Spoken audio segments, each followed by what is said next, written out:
Abamukoto East Jemuli omulongo mumulabye omunyumya w'emboozi ennungi mumulabye NRM oye. This one is a mulongo. Ono mulongo. This one is my daughter. Ono muwala wa mama speaker kubanga speaker Nalongo. I used to work with the Honorable Sarah.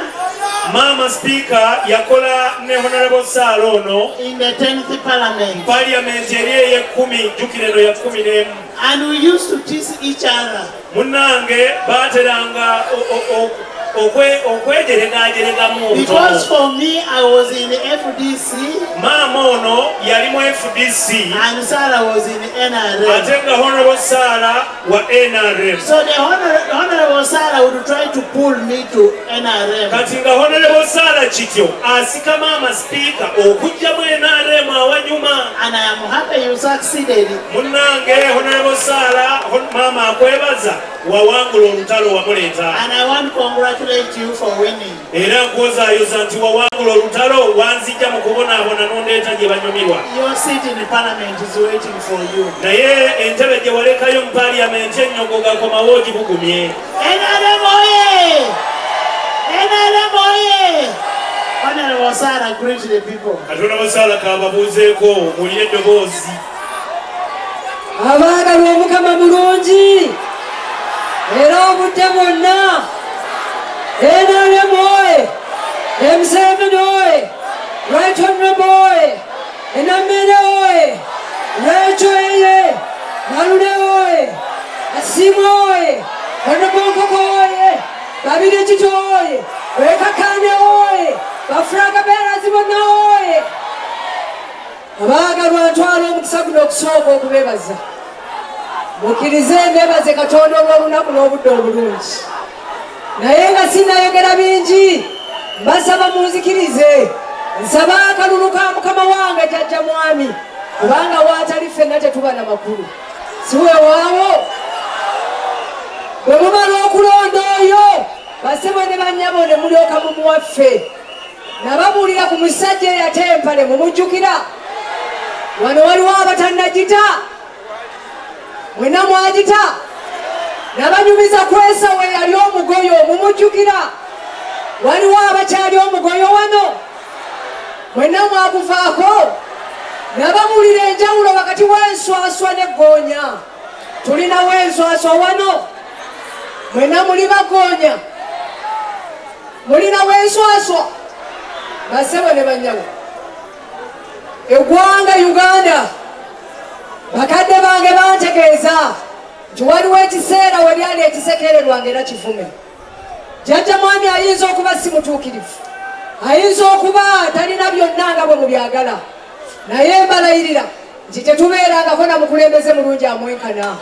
Nimbye basebo ne bannyabo, mwenna abali wano mulina amannya g'eddiini. Abamu mwe bayisimanga muli basiraamu, abalala mwe barehema nga muli basiraamu, abamu mwe basaara nga muli bakatoliki. Tulinayo ne bajeeni abaprotestante n'abalokole n'amadiini amalala. Bayibuli egamba nti otyanga kitaawo ne nnyoko, ennaku zo ziryoke zibeere nnyingi mu nsi y'Omukama Katonda wo gy'akoze eki. Jjajja Mwami abeewo. Omuntu yenna akuba omuzadde akungula kikolimo. Jjajja Mwami ne bw'aba alina kye yatukola, mbeegayiridde ku lwa Katonda, ku lw'abantu ba Bukoto East, ku lwammwe mwenna abali wano, ku lw'Abannayuganda abalowooza nti Jjajja Mwami atukoze obutukuvu obutagambika. Nfukamidde ng'amba ssaba abaagalwa, temumuwa buwi naye mukanoonye, mukakuume. Bwe munaakola ekyo nange nja kubaawa musanyufu. Nsabanga 15 mulonde Jjajja Mwami, ate nange munnonde awangaale Ssaabasajja Kabaka. Thank you, Honorable Sarah. Bannaffe yenze kandidate wammwe, munnamwe, mutuuze munnamwe, abeera nammwe, Asiimwe Robert. Yenza nze tununule constituency yaffe eya Kimanya Kabonera. Mbasaba kalulu ka Mukama waffe, omwagalwa waffe, President Yoweri Museveni. basaba kalulu kasimwe Robert abakiikirire atwale ebirowoozo byammwe agende wa speaker affe omwagalwa abasakire tutambuze constituency yaffe. Mwebale kwagala presidenti, mwebale kwagala simwe Robert, mwebale kwagala bafranga beerazi abalala mpasa obuwagizi bwammwe. Ssaabasajja Kabaka wangaale.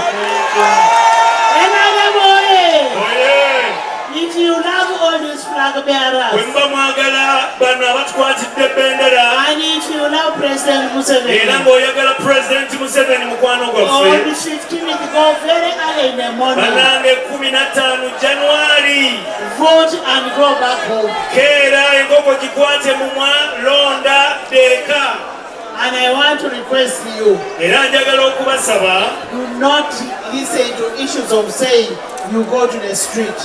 towuliriza bagamba nti mugenda kwekalakaasa ku Those nguudo. ones who want you to go to the street, Abaagala let their children go there first. abaagala tugende mu kwekalakaasa mubasabe abaana baabwe be baba basooka ku nguudo bwe baba nga bo tebali bweru. Can I now introduce Joanita? Bannange maama ayaniriza Honorable Joanita Nalule. Honorable Joanita. Masaka District ya Kalulu tukongere ya maama Nalule. NRM oye! Oye! NRM oye!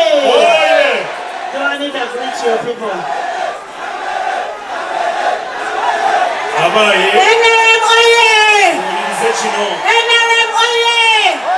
Masaka District oye! Nalule Joanita oye! Babirye Kitosara oye! Selema Mayanja Nkoko oye! Kakande oye! President Yoweri Kaguta Museveni oye!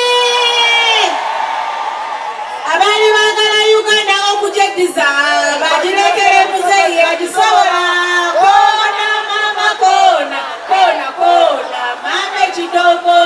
Abali bagala Uganda okujediza bagirekere Museveni agisobola kona mama kona kona kona mama kidogo. Bannamasaka bannange, njagala okubasaba mukkirize ku mulundi guno amaziga getukaabya kimala. Ku mulundi guno tulonde ababaka abasobola okusaka. Twagala ddobo si kyennyanja kubanga alina eddobo asingira ddala akuwa ekyennyanja. N'olw'ensonga eyo nyimira wano n'obwetowaze okubasaba akalulu ti ennaku z'omwezi 15 nga mumaze okutiikinga omwagala w'abangi Yoweri Kaguta Museveni. Temutunuulira busaawa, temutunuulira bupiira, temutunuulira flaga. Obwo bwonna obubonero tugenda buteeka mu bbaasi tusimbule tugende. Thank you. Omala okulonda President Museveni, ng'olonda Godfrey Serema Mayanja Nkoko, ng'olonda Joanita Nalule, nga tusimbula nga tugenda. Mwebale nnyo mwebalire ddala, Ssaabasajja awangaale. Thank you, Godfrey. I now have NRM oye! As government, Nga gavumenti we send money for PDM, tuweereza ssente eza PDM. and the money comes to the local government Bannange ssente ezo ne ziryoka zijja ku disitulikiti and to the city.